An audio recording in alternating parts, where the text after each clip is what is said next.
Hello, John Talley here with Boats.net, and welcome back to the next installment on our 2004 Yamaha F225 engine build. Today, we're going to start building the bottom end, and there's a huge parts list. So why don't we go over there and take a look at everything that I ordered to get this project done. Before you is a new block assembly, all the pistons and rings, gaskets, and bearings that were going to be required to put this together. Now, I've already gone through the process to determine which bearing sizes should fit inside this engine, but I need to walk you through that so you understand how to do that on your own. Now, this is going to be a long day. Before I get this thing split in half, let's look at the special tools we're going to need to get it done. So let's go. As always, a good torque wrench. Second, you're going to need to have a ring compressor. Now, you can use the standard universal type like this, but the one I'm going to be using is one from Wiseco, and it's actually a ring sleeve. You drop the piston in straight into the bores. Third, you need to have a set of ring pliers. Pick those up just about anywhere. Now, I know that was a daunting table, all those parts, but now that you've got it together, and then we have our special tools, let's go over there and build this engine.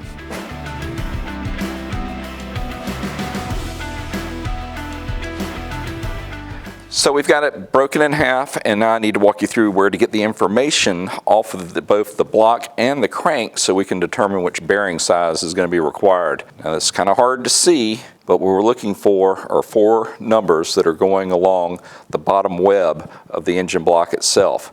And this is going to be journal 1, 2, 3, and 4. And the numbers that are actually right side up for me are going to be upside down for you looking from that angle. This is going to be 14, that's a 10, 10, and a 15. So write those down. Now next, we want to get 2 sets of numbers off of our crankshaft. We're going to get the main journals, which are the same 4 that correspond to this. But while we're there, we want to go ahead and get the actual connector rod locations. There'll be 6 numbers for those. So look on the end of the crank, the 4 numbers up top are for the journals. So that's going to be 73, 75, 75, and then 73. And while we're down here, let's go ahead and get our connector rod. So that's going to be 87, 86, 87, 88, 87, and 90. I guarantee you, your number is going to be a little bit different from mine, but that's okay because each block, each crankshaft, each connector rod, there's just a little bit of variance, and we go through this process to get it as accurately sized as possible. So now that we've got our numbers, let's go look in the chart that we're going to show you, and that'll determine which bearing needs to go in which location. Now, the chart we're showing you now is where you input your numbers. The top's going to be your cylinder block number, and on the other axis is going to be your crankshaft journal mark. When you input those 2 numbers, they're going to intersect out in the chart, and that is going to tell you what size bearing that we're going to need. So let's do journal number 1. First number is 73, and on the block side, 14. We follow 73 across, we bring 14 down. That is going to be a bearing 3. You go through the same process for journal 2, 3, and 4. Each one of them is going to get you a number inside of this chart, which is going to correspond to a certain size bearing. Now keep in mind, when you get to journal 3, that is different than journal 1, 2, and 4 because that is your thrust bearing. So make sure you take that into account when you're making your order. Now, doing the same procedures for journals 2, 3, and 4, mine's going to be 3, 2, 2, 3. Now that I've shown you how to get the bearing size, let me go grab those, get them put in. We'll lay in our crankshaft, a little bit of plastic gauge, get this thing bolted down and check to see if we're right.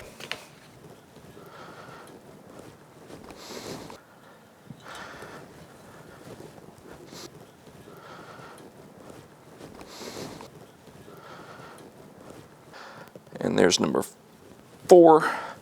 All right, the bearings are in place. Now I just want to grab the thrust washers. I'm going to put a little bit of grease toward the inside to where they're kind of stick to the casing itself. Let's lay in our crank carefully. All right, resist the temptation to roll this because there's no assembly lube, there's no oil, there's nothing, and we don't want to mar the surfaces. So we'll leave it where it is. There, now let's step over to the other table, get those bearings in place, then we can pop her in.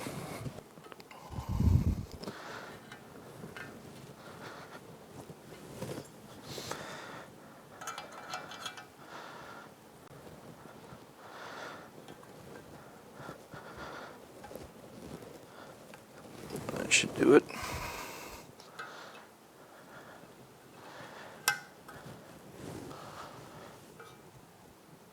And the last.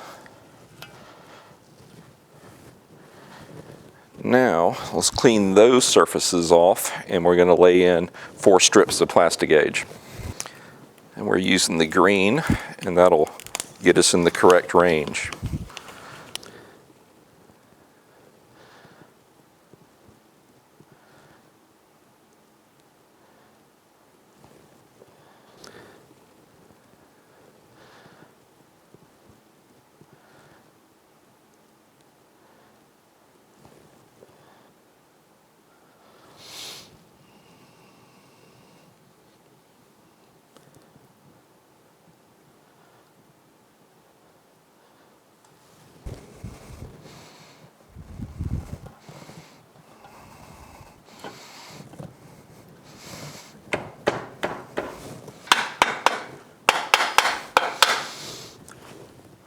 Looks like she's sitting down. Let's get some torque on there. And when you're putting these in, make sure you oil the threads on each one.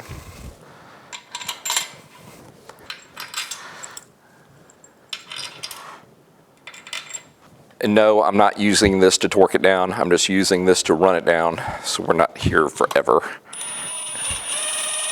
Just run it till the bottom's out. Then we'll break out the torque wrench.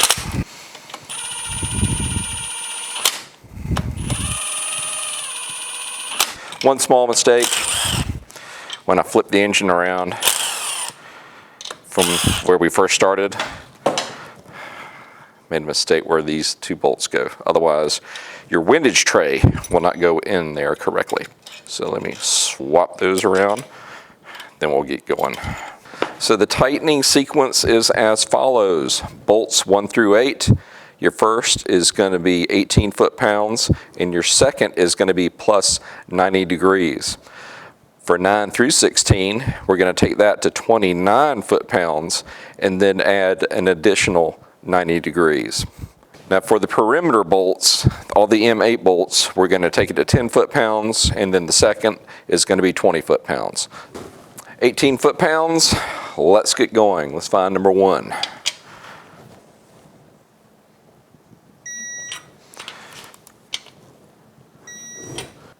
Now we're going to ramp it up to 29 foot-pounds. So we left off at what, number 8? So we're going to number 9.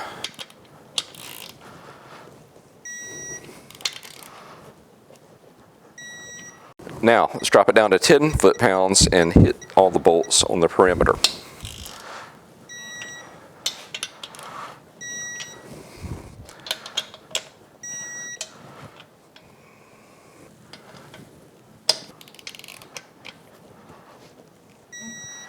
Now, we're going to go through the same sequence on these and add 90 degrees to both these outside bolts, the inside bolts, and then we'll take the outside perimeter bolts to 20 foot-pounds. So my particular torque wrench actually can do degrees. If not, either get one of these or get a degree wheel to where you can get where 90 degrees is as accurately as you can. There we go.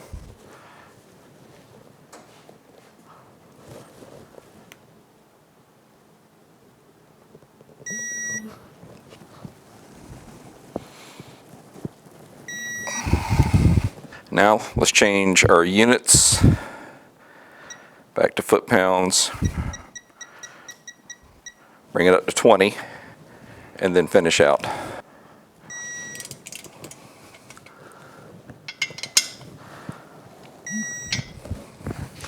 right, that's it. Reverse order.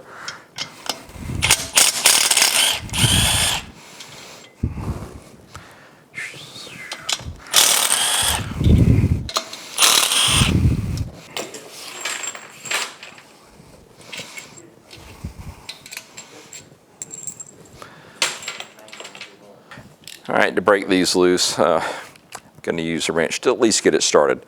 So we left off on 17, so over to 16.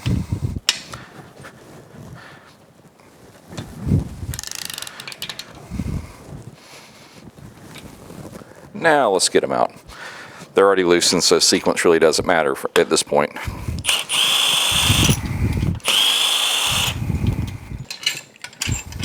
All right, there's a couple of pry points on either side. We want to lift up on this very carefully as to get anything to rotate, to get it to break loose. There's no sealant on it, so this shouldn't be any more than just getting it off the dowels. What we're looking for is anywhere from 0.025 to 0.050, and on our scale, there's your 0.25, and then there's your 0.051. So anywhere in between, that one being the smallest and that one being the largest. This is a tick on the tight side, but that's okay because it'll actually wear in and put us exactly where we need to be. What we're going to do next is pull out the crank, then I'm going to flip over the bottom half of the crankcase itself and get all the plastic gauge cleaned off. At that point, we're going to break out our assembly lube and actually put this crankshaft together. So let's get going.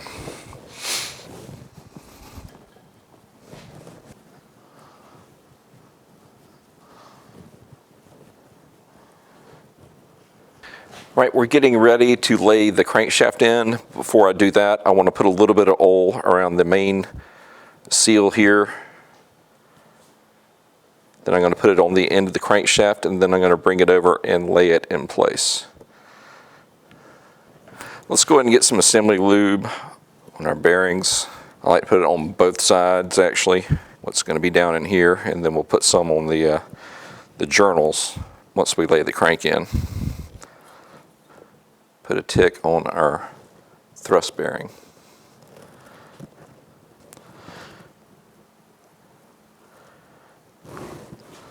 Now we've got our main seal on, and it's got oil on it.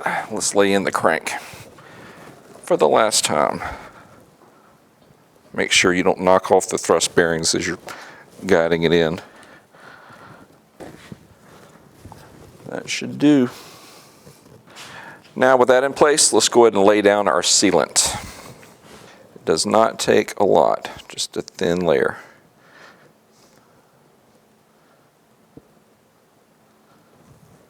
A thin continuous layer. Make sure you put a little bit here on the edge on either side of the seal, and just on this side, this one protrusion with the bearing is kicked into the block. Put just a dot right there, not into where the oil is going to be, but just where that cutout is on this side. Actually, I made one small mistake on the other side. It should cut in between those two right here. So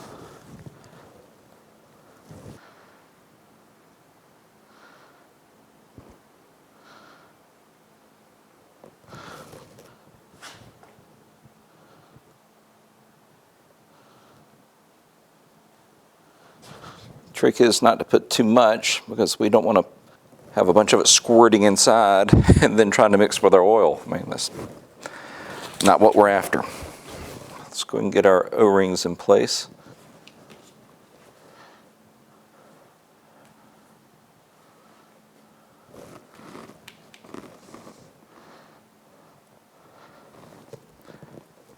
I'm going to carry the lube over to the back half, go ahead and put it on the bearings, and then we're going to set it down.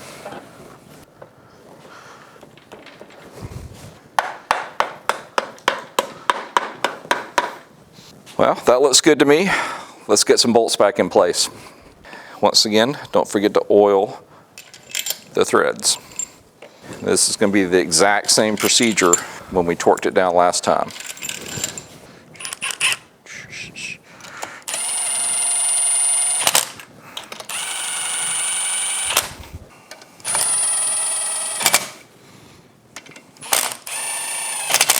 "18 foot-pounds, 1 through 8, coming up.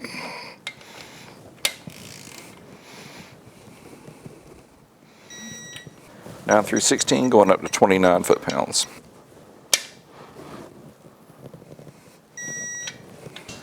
Now, the perimeter ones, we're going to drop down to 10 foot-pounds. Now 1 through 8, actually 1 through 16 is going to be plus 90 degrees.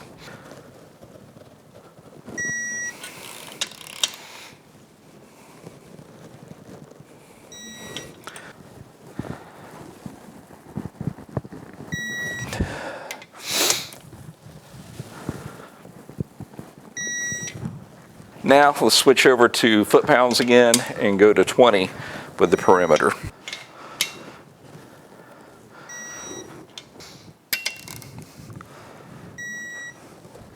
There it is. Before we move it over to the engine stand, what we're going to do is go ahead and put the oil pump on. That way I don't have to worry about trying to do that when we're actually lifting the entire unit off when it's completely finished, just getting this one piece on. It won't interfere with the engine stand that I'm using, so we're going to go ahead and pop it on now. So what we have are the 2 O-rings, seal here and then an output seal. Make sure you grease all of these accordingly, and then we're just going to bolt it back up. Oh, don't forget that guy. The trick here is to line up that with the into the crankshaft and the housing at the same time. You may have to move it a few times before everybody wants to play nice. There we go. Get our 4 bolts in there. Then we'll get the stand adapter mounted to it and then get it over to the stand. Then we'll be able to start working on the pistons and connector rods.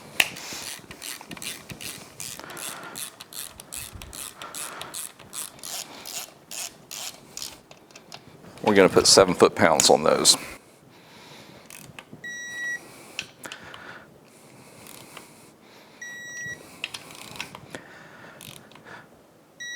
Well, I guess when you can make it exact.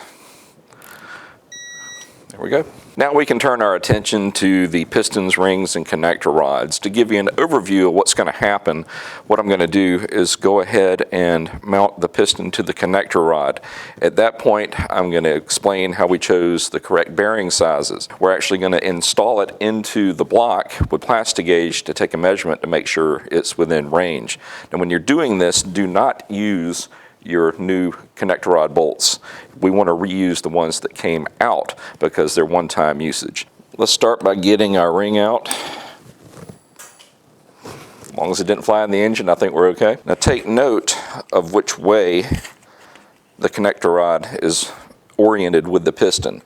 The piston side is up and you have markings on the inner part of the web on it. We want to make sure that the new piston gets installed the same way. Push that to the side. Let's go ahead and put in 1/2 of our circlips. We want to make sure that it is either facing straight down or straight up. You do not want the end of it to end up in that little cutout to the side.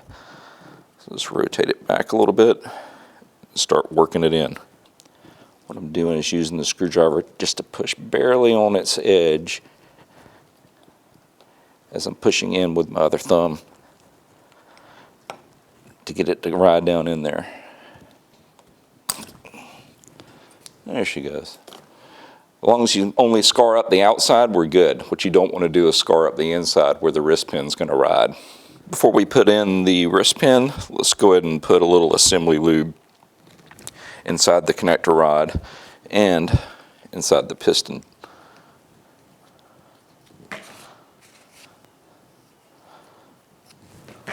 All right, we've got that in the up orientation.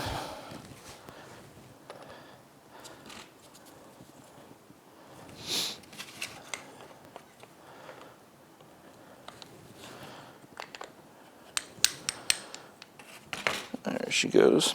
Now we just need to get the other circlip in on the other side. Piece of cake. Now it's important now that you wrote down those 6 numbers that were actually marked on the inside of the crankshaft, because this is where they come into play. Now those numbers will tell you which size bearing or which color bearing that you should be using, and it's only determined by the crank. In most cases, usually it's a combination of the crank versus connector rod, but with Yamaha, it's only with the crank size. So now those numbers, you actually look into this table and it's going to tell you which color. In my case, they all fall into the green category. So all of my bearings are going to be the green ones. So what we're going to do now is take our new bearings, put a little bit of plastic gauge on them, and then we're going to install the piston and the connecting rod into the block without the rings where we can take the measurement. Now when you're putting in the bearings, make sure that these two little indentions are on the same side.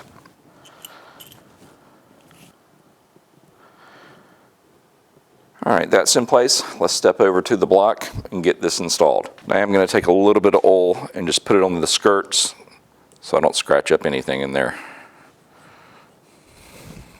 Facing up.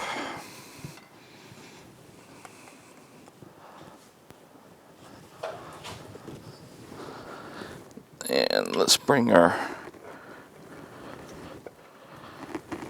journal down to the bottom of the stroke.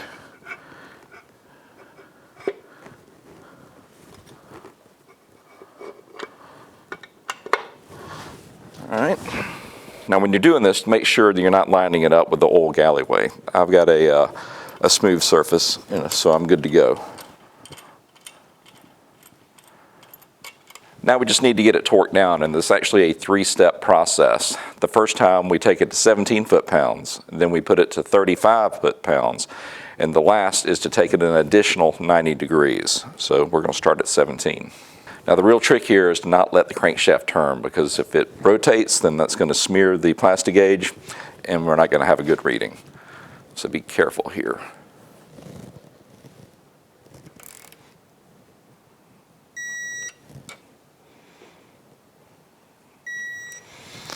And then up to 35.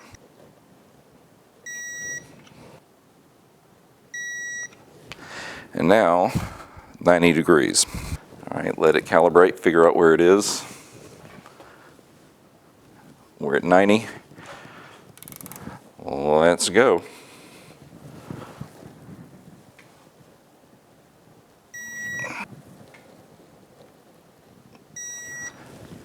There it is. Now, let's take it back out and see what it measured out at.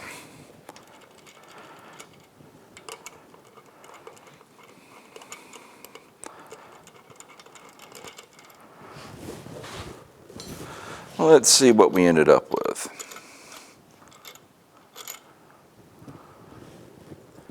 So we're looking for in between 0.035 and 0.071, and we are right in there.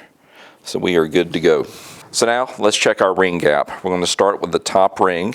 It is the one with an R mark on it, and that's going to be facing up on the piston.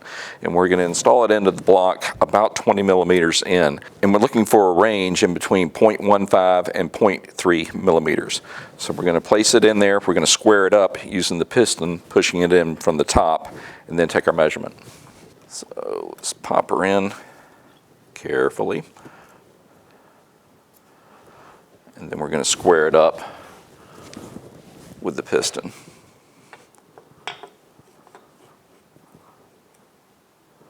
That should do 0.127. Let's see if she'll go.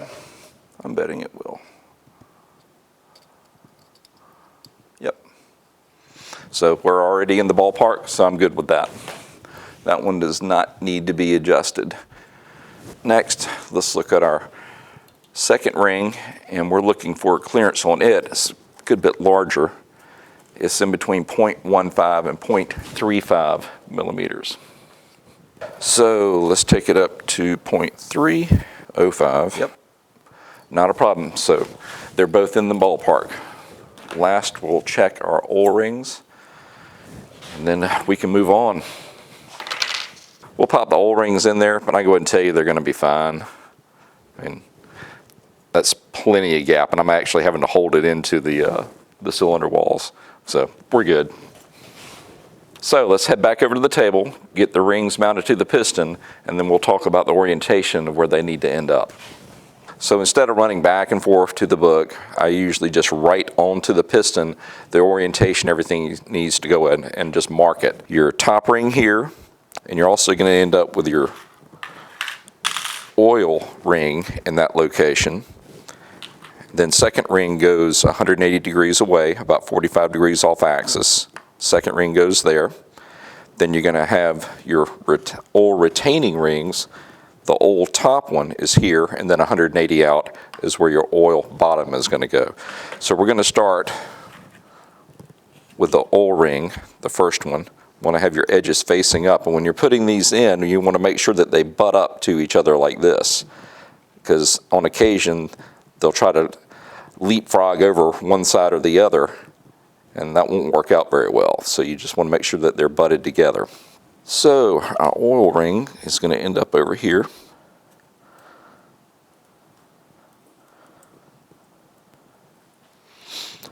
Then we're going to take our oil bottom next, and that's going to end up on this side. And with these really thin rings, you can actually spiral these on. Now you do not want to use the spiraling technique with your second ring or the top ring, but for this, it's okay. All right, let's verify that the oil, they're still butted up to each other, and they are right there.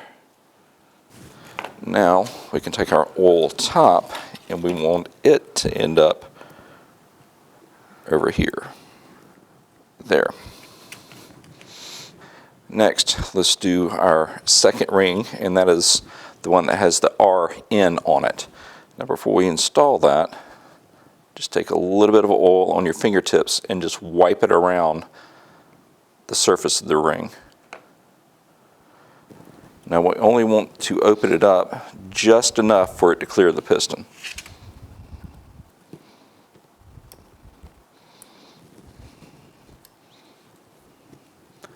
Hop in there. Next, we'll get on our top, and it's going to end up over here. Same process with the oil. Make sure the R is facing up. There it is.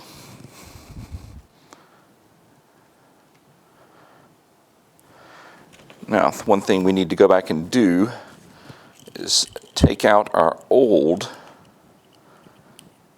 connector rod bolts and then install the new ones.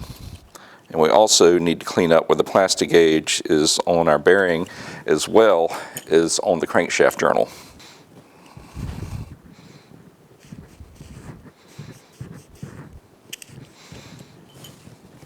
Just take a little bit of a semi-lube. Go ahead and put it on the bearing surfaces.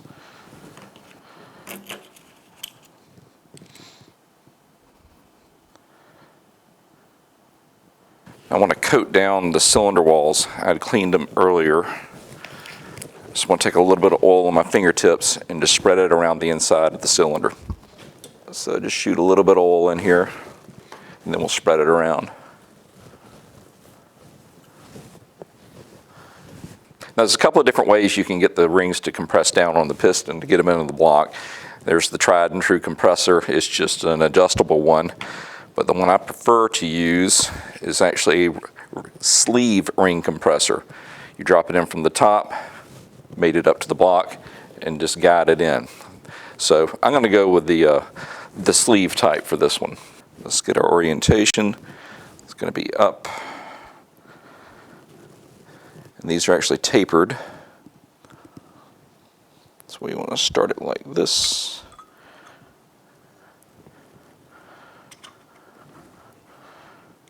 Make sure your rings guide in.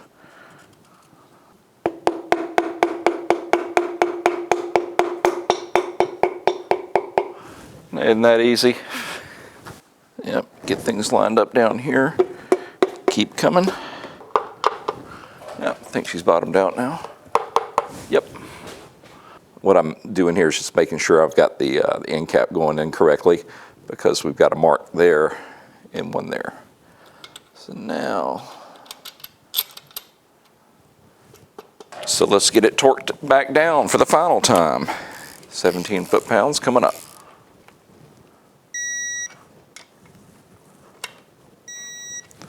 Then up to 35.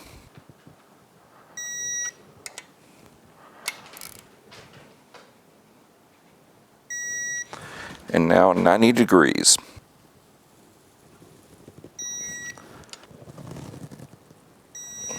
All right, guys, all we need to do now is go through that exact same process 5 more times. So let me get that knocked out and then we can finish up this part.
All right, guys, that was a lot of fun, and you got to enjoy it through time lapse where I actually had to do the work. Now, there's just a few more things to get it buttoned up. We want to go ahead and get the baffle plate or windage tray in place, and I loosely call this the oil pan. If it was a standard engine, sitting upright in a car, that's what it would be doing.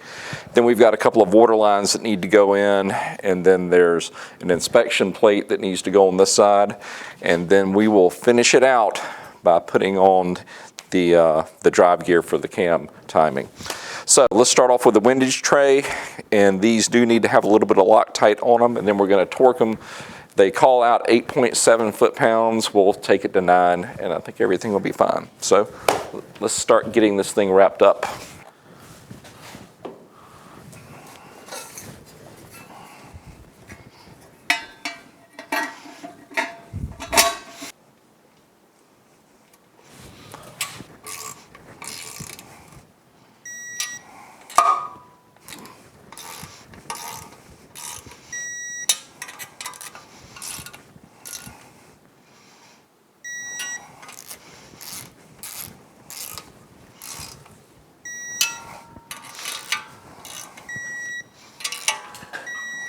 Next, let's get on our new gasket for our crankcase cover.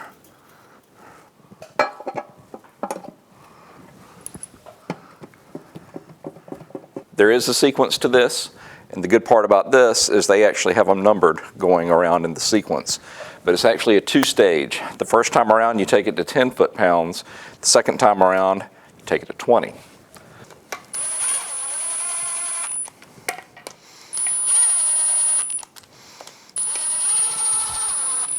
So we've got everything just set in place. Now it's time to break out the torque wrench. We're going to follow the sequence, take it to 10 foot-pounds, come back, do the same sequence again at 20 foot-pounds.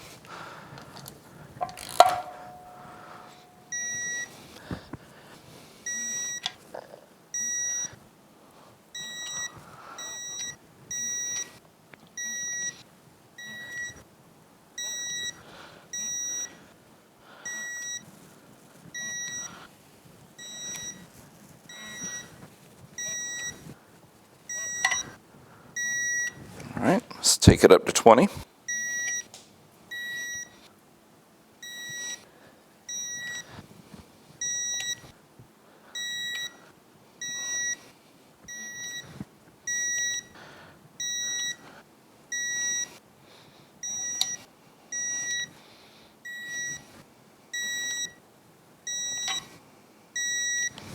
Next, let's get on our oil filter housing.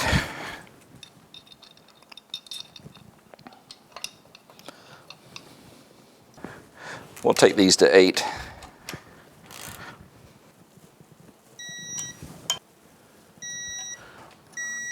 Let's go ahead and get our oil filler neck reinstalled. Use the same torque.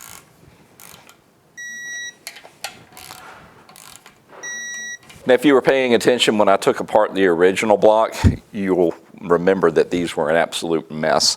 I'm not going to go through this much pain and put really dilapidated parts back on it. So this one's getting new hoses, new housings, new thermostats.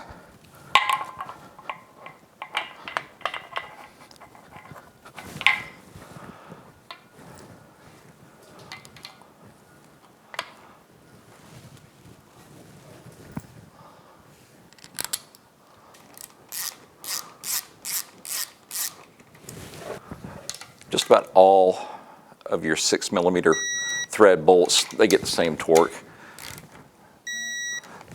Kind of odd that Yamaha puts a zip tie to hold a hose on, but hey, their design, not mine. Just need to replicate this over on the other side.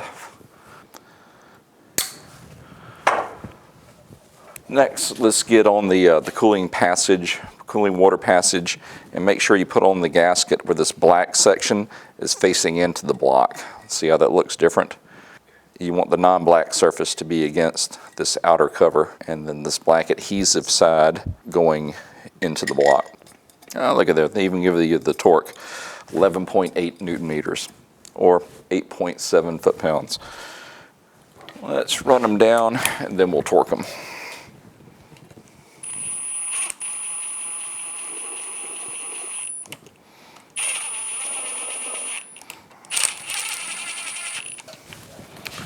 All right, number one.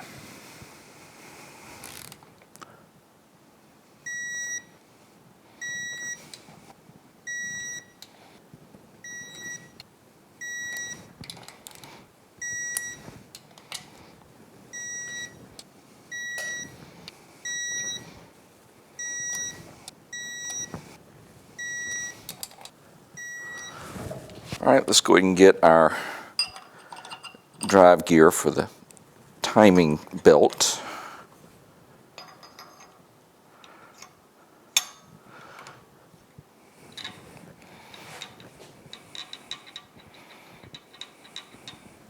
And these guys will not take a whole lot of torque. I believe it's 7 Newton meters or 5 foot-pounds, so be careful with them.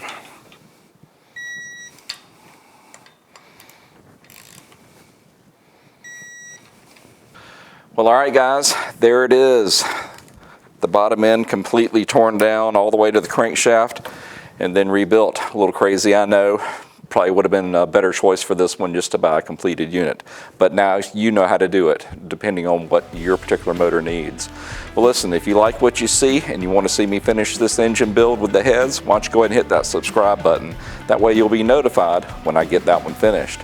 Listen, we just want to say thank you for shopping here with us at boats.net, and we will see you in the next video.